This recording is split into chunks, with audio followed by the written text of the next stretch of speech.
What'd you think? We gotta do another take. Why? I'm just kidding. Because I was good on that one. I was trying to get it out of my teeth before I was talking. That's why I took a sip. We're going to tell the story of Sinbad and the Coast Guard. Sinbad was plucked from the streets of Staten Island in 1938 by 2 crew members of the Coast Guard cutter Campbell. They smuggled him back to the ship and didn't tell the captain. But the next morning, Sinbad made his presence known by barking at roll call. And then the captain goes, "What are we doing with the dog on the boat?" And Sinbad got up and got down by the captain's feet and began to wag his tail. And the captain said, "We're keeping the dog." Well, Sinbad was there every morning for roll call, and he always had his life jacket in his mouth and barked when his name was called. And every night, Sinbad slept with a different member of the crew to make them all feel, loved. Sinbad had a lot of adventures on that ship. He was on that ship for 11 years. And one time they went to Greenland and they got liberty. Sinbad got to go ashore. Well, Sinbad found out that running around with sheep was a whole lot of fun. But one of the sheep died and a couple of them couldn't eat. And the whole town was up in arms. They wanted Sinbad put down. And the captain said, "Oh no, we're taking Sinbad back to sea."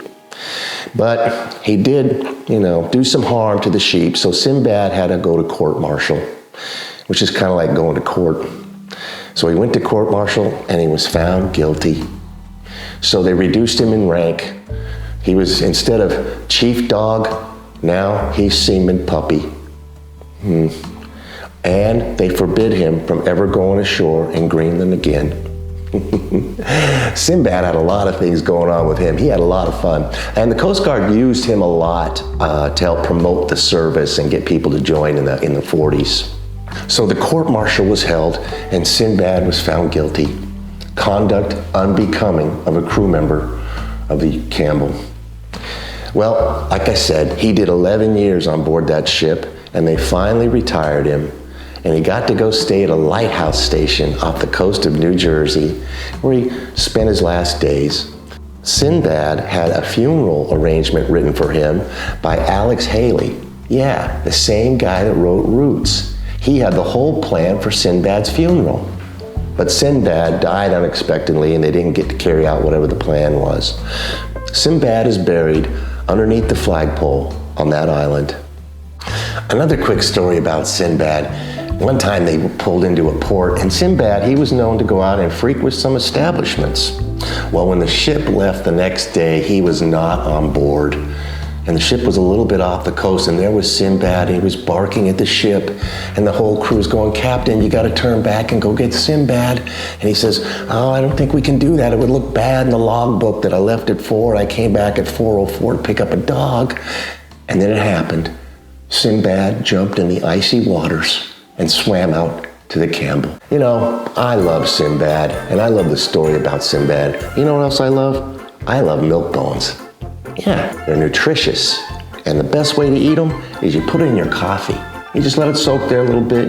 After a while eating these things, you'll figure out how long you need to let them soak before you eat one. I used to eat these all the time on the submarine, and I used to eat them in my classroom.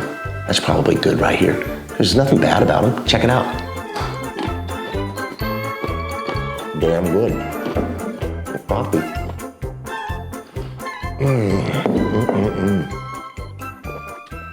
Part of a nutritious meal for a dog. And look at the ingredients. Whole wheat, flour, milk, beef. Nothing bad about it. And plus, if you eat these for about 3 weeks, your teeth get a lot brighter. And your breath smells better. Milk bone. I eat the milk bone that suits me best. And I found that this one right here gives me every satisfaction. Thanks for watching.